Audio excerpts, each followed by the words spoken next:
બુદ્ધિ એનો સારથી છે અને મન એના ઘોડાઓ છે.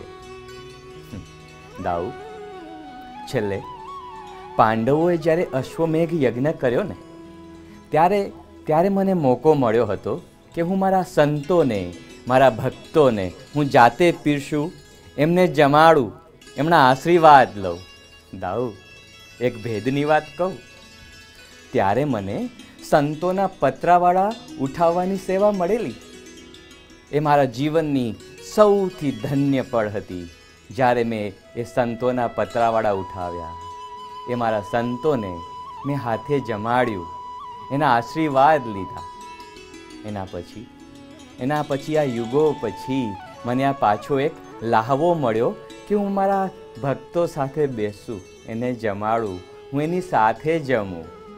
આહા, શું મધુર પળ હતી એ મારા માટે. દાઉ બેન, તને કેવું લાગ્યું આ સમારોહ, આ રથયાત્રામાં આ ભોજન?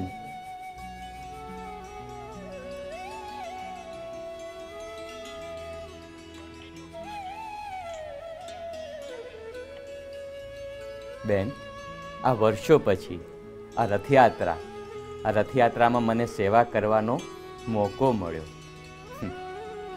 ભોજન બાદ આ રથયાત્રા પાછી નિજ મંદિર તરફ જઈ રહી છે ને, ત્યારે મને એમ થાય છે કે હું પણ આ ભક્તોની સાથે જાઉં, આ ભજન મંડળીઓની વચ્ચે જઈને હું કરતાલ લઈને નાચું. આહા